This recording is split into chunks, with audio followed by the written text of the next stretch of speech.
In the US, hackers discover that the Republican presidential candidate Sarah Palin is apparently bypassing US transparency laws by using a private email account to conduct government business. WikiLeaks publishes her messages. After just 2 years, the site's made public over 1 million secret documents, but WikiLeaks as an organization continues to be largely shrouded in secrecy. Only Julian Assange and Daniel Domscheit-Berry appear in public, the latter under the pseudonym Schmidt. Okay, hello everybody. My name is Daniel Schmidt, this is Julian Assange.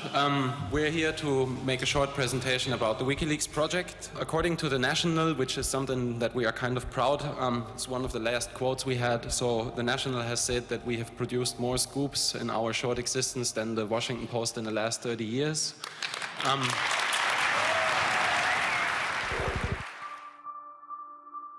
Their publication activities soon lead to counterattacks.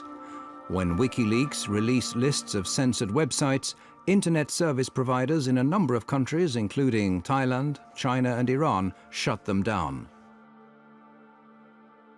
The more sensitive the material they publish, the more often WikiLeaks become the object of lawsuits and threats.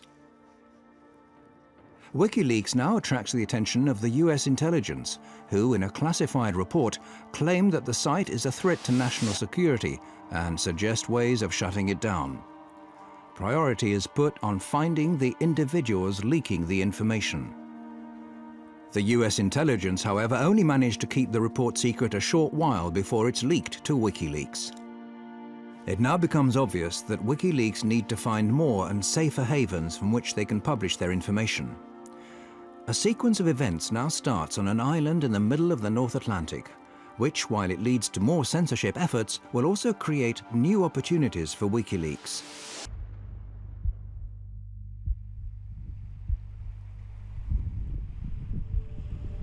October came, October 2008, and the Icelandic banking system imploded. It lost 17/18 of its mass over the course of about a week or two. It was essentially one bank per week went bankrupt. WikiLeaks obtained material that show how Iceland's catastrophic bank collapses were partly due to cronyism or favoritism, carelessness and secretiveness. When this highly detailed document is put out on the net, the bank launches a counterattack. Well, the first time I heard of WikiLeaks was in the beginning of August 2009. I was working as a reporter for the state television when I got a tip that this website had an important document just posted online. The document was the high-exposure loan book for the failed Kaupthing Bank. It was essentially all of the regulators had been derelict in their duties.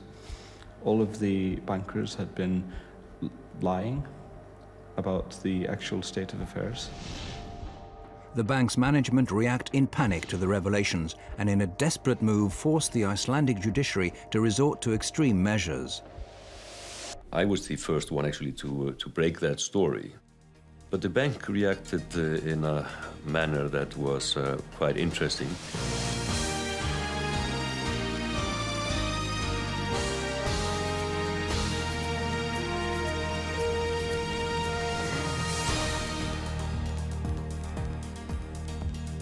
Gott kvöld, nú hefjast fréttir laugardaginn 1. ágúst. Samt ekki allar þær fréttir sem við ætlum að segja ykkur.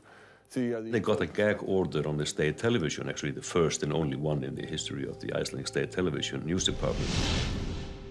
Allir geta nálgast þau á vefsíðunni wikileaks.org, wikileaks.org. The leak lays bare the disastrous effects of the cronyism inherent in Iceland. We had failed as a country because we had not been sharing the information that we needed. We were in the middle of an information famine. That sort of eventually led to this just, let's get the WikiLeaks people here, and then when they were here, we just went, okay, is there anything you want us to do? And obviously there was.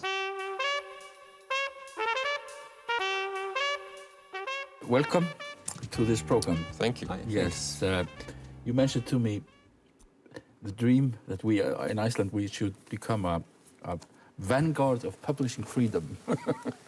Absolutely, absolutely. So we see. And they were presenting this idea, which they called Switzerland of Bytes, which was basically to take the tax haven model and transform it into the transparency haven model. Why doesn't Iceland become the center for publishing in the world? Because it's going to be global. Julian and I, we were just throwing that idea out, just declaring on national television that we thought this would be the next business model for Iceland.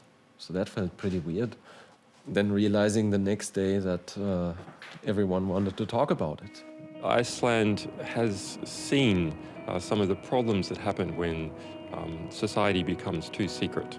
WikiLeaks gave us the nudge that we needed. We had this idea, but we didn't know what to do with it. And they came and told us, and that is an incredibly valuable thing. WikiLeaks now team up with Icelandic activists and parliamentarians and together draw up a proposal that would transform Iceland into a haven for journalism. Herbert and I, and Birgir Jónsdóttir, and Rob Congrip, and Julian Assange, the five of us sat in this hotel room for about 4 or 5 hours and wrote the entire proposal from scratch. The proposal is adopted unanimously by Iceland's parliament. Just getting a bill accepted in the parliament is nearly impossible. And this is actually this is a huge victory for the parliament to have a proposal of this nature passed through the parliament with everybody saying yes. It's also a victory for WikiLeaks, who are now not only using disclosures as a weapon, but also directly influencing freedom of expression laws. The entire hacker world behind WikiLeaks is growing increasingly confident that their visions will lead to an improved society. Well, I think people that are dealing with systems, and technologically oriented people are dealing with systems, they understand systems pretty well. And if you look at society, that's just yet another system. The people involved with WikiLeaks are exactly the same as me and the other people who are fighting this fight, in that they are information activists first and foremost. They believe in the power of information and power of knowledge, and the importance of allowing everybody to have both of those.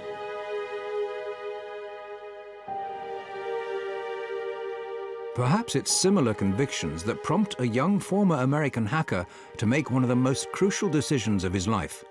Bradley Manning, serving as an intelligence analyst with the US Army in Iraq early 2010, has, just like millions of other Americans in the military or civil service, access to a massive database of classified information.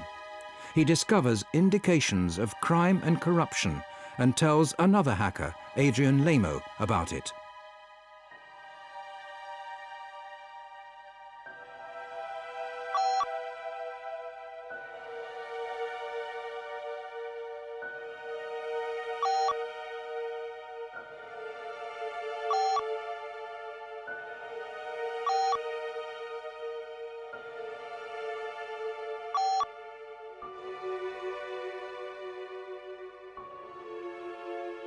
Manning writes that he sent hundreds of thousands of military and diplomatic reports to WikiLeaks, the biggest leak ever.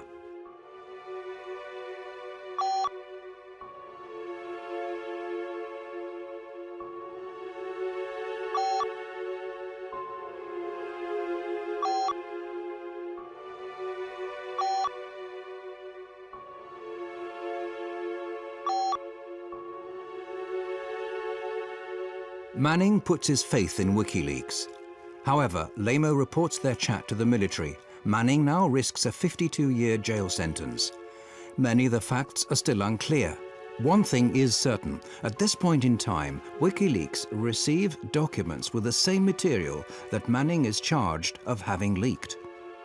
We make a commitment to our sources that we will represent their material to the public to the best of our ability and achieve maximum political impact for the risks that they take. WikiLeaks are in possession of explosive material, too big in fact for them to handle alone. Assange decides to stake all of his resources in one move. We were sitting at a cafe in Reykjavik and he basically just flipped over his laptop and told me, well, you gotta see something very interesting.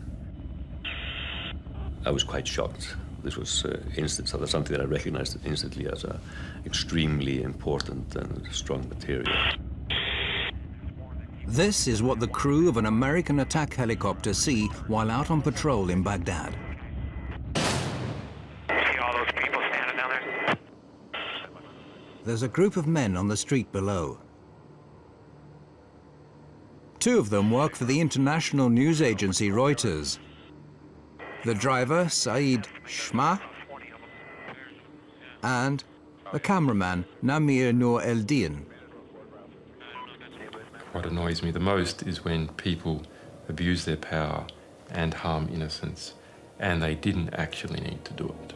Hotel 26, this is Crazy Horse 18, have individuals with weapons. 4 radio. Request permission to engage. Roger that. We have no personnel east of our position. For me, personally, somebody that had spent so much effort into try to stop this war, that at least if this would be shown to people, that it might give people enough motivation to try to stop the next one. All right, we'll be engaging. Roger, go ahead. I can't get them now because they're behind that building. What shocked me with the video was how the high resolution, the quality of it, the excessive use of force to shoot people with hollow 30mm bullets that are designed to penetrate armored vehicles and tanks, basically shot to pieces. Let me know when you gather. Or shoot. Light them all up. Come on, fire. Hey, Roger. Keep shooting. Keep shooting.